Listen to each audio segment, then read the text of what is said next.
परमेश्वर का हम शुक्र करते हैं।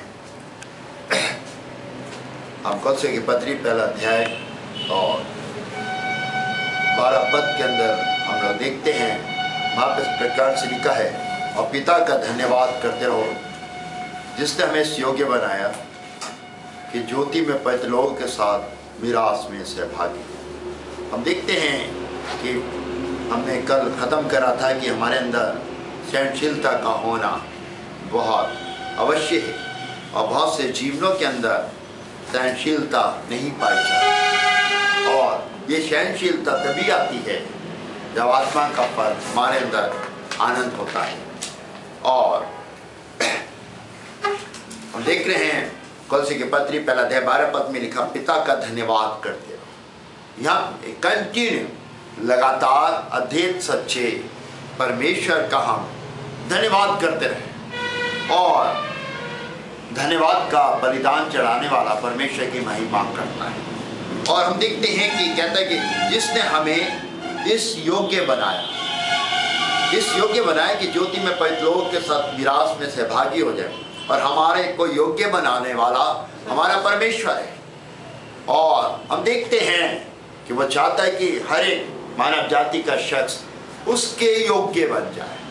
जब हम उसके योग्य बनते हैं तभी हम संसार में भी रह के योग्य कार्यों को कर पाते हैं, अच्छे कामों को कर पाते हैं, क्योंकि परमेश्वर ने कभी भी किसी का बुरा ना चाहा। और जब हम भी योग्य बन जाते हैं और उसके दिलडों तक बढ़ जाते हैं, उसकी शोभा जब हमारे अंदर दिखाई देती है और संसार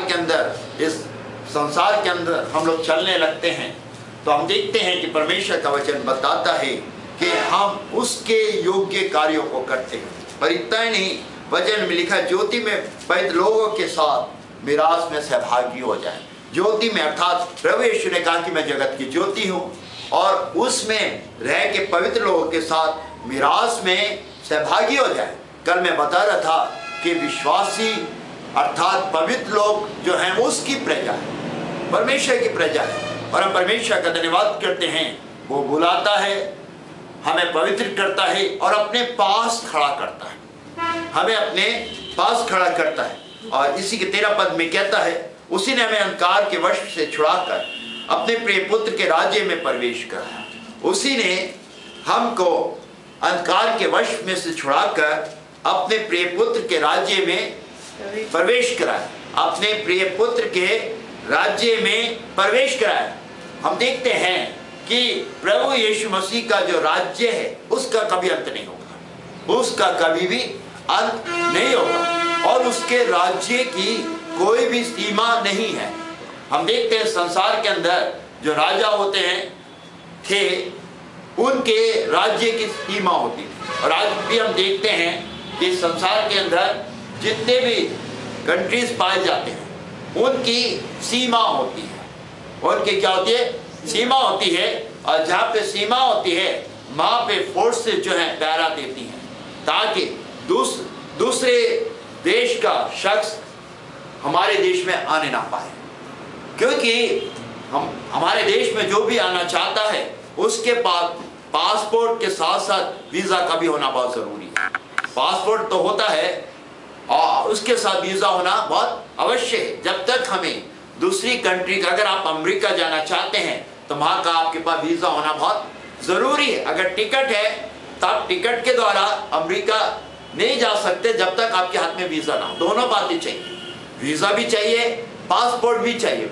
और हम देखते हैं पासपोर्ट वीज़ा साथ में, वहाँ पे कोई भी आपका ऐसा शख्स होना चाहिए जो आपकी जिम्मेदारियाँ उठा सके, तभी आप अमेरिका जा सकते हैं। परमेश्वर का धन्यवाद हो। और यहाँ पर भी हम देखते हैं कि वहाँ हमें स्वर्ग में जाने के लिए तीनों की आवश्यकता है।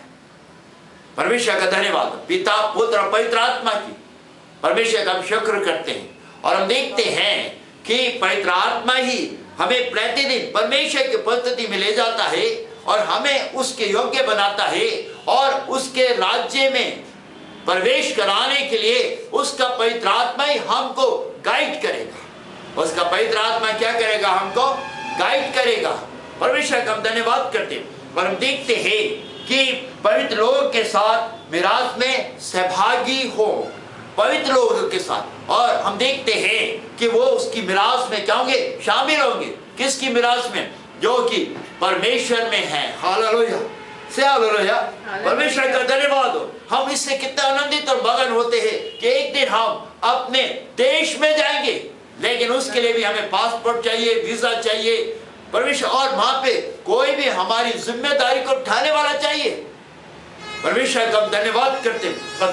हम देखते हैं 13-14 पद में लिखा है, जिसमें हमें छुटकारा अर्थात पापों की क्षमा प्राप्त होती है। जिसमें हमें छुटकारा अर्थात पापों की क्षमा प्राप्त होती। हम देखते हैं उसके प्रिय पुत्र के द्वारा ही हमारे जीवन के अंदर पापों की क्षमा आती है।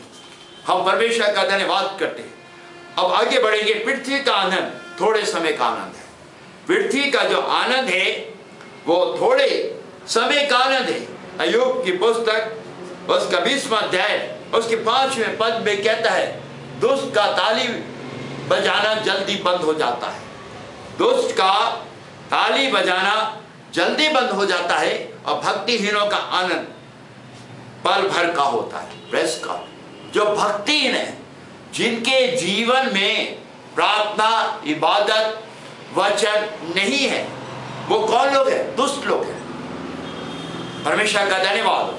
जो परमेश्वर के राज्य का सदस्य बनता है, उसका जीवन, प्रतिदिन का जीवन प्रार्थना, वचन और साथ में उसकी उपस्थिति में ठहरने वाला जीवन, उसके साथ साथ चलने वाला जीवन और उसमें रह के सारे कार्यों को करने वाला जीवन बन जाता है। परमेश्वर का धन्यवाद। और ये सारी क्या है? भक्ति है। परमेश्वर का धन्यवाद। ये नहीं कि हम एक ही स्थान में बैठकर उसको चिल्ला रहे हैं, पुकार रहे हैं, ये हमारी भक्ति। लोग ये सोचते हैं, नो, चलते फिरते बैठते उठते हम क्या कर सकते? उसकी उपासना आराधना कर सकते, उसकी उपासना और आराधना कर सकते हैं। एक दफा 2 बहनें मिलकर रोटी पका रही थी। परमेश्वर का धन्यवाद। और एक बहन जो थी, ये मैं बिल्कुल सही बात बता रहा हूं आपको, एक बहन बैठकर रोटी पकाते पकाते परमेश्वर की स्तुति और आराधना कर रही थी। और ये देख लीजिए कि वो रोटी पकाते पकाते परमेश्वर में इतनी मगन हो गई, इतनी आनंदित हो गई कि परमेश्वर ने उसे वहीं पर अपने पवित्र आत्मा के वरदान से भर दिया। पवित्र आत्मा हर जगह पर है। परमेश्वर का धन्यवाद हो। जिसके अंदर परमेश्वर का आनंद आ जाता है, जो परमेश्वर में पाया जाता है, वो हमेशा उसकी स्तुति और आराधना करता है। लेकिन जो भक्तिहीन उनको कहा गया है, जो दुष्टता में अपने जीवन को क्या करते हैं? व्यतीत करते हैं।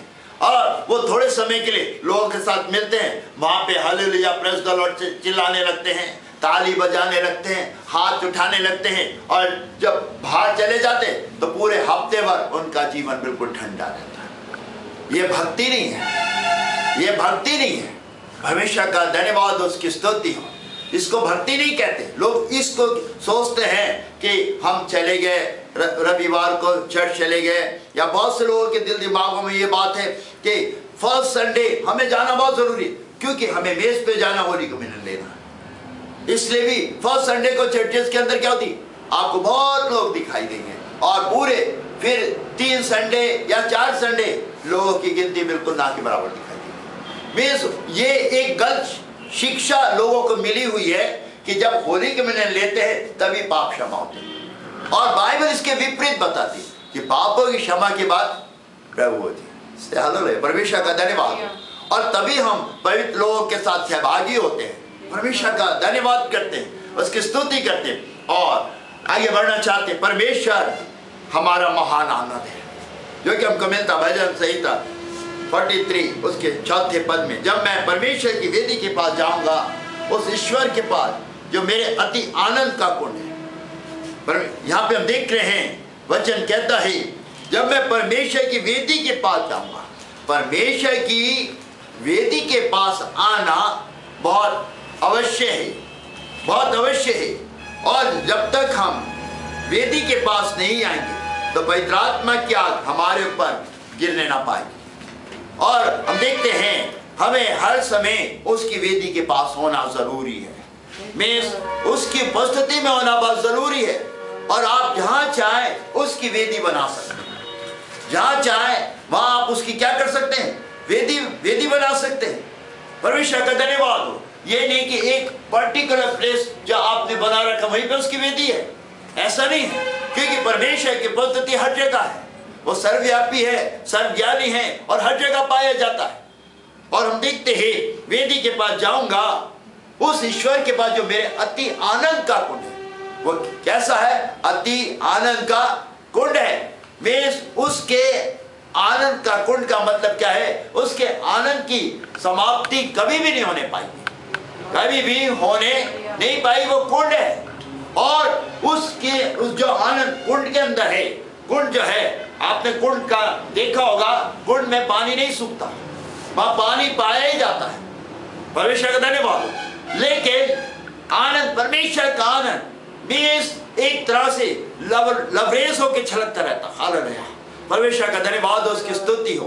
और क्योंकि हम देखते हैं स्थान पे लिखा है तेरा प्यारा लवरेज होके छलके। हालेलुया, ये कब छलकता है, जब उसका आनंद हमारे अंदर होता है, और उसके आनंद की कमी नहीं है, उसके आनंद की भरपूरी और मामूरी है।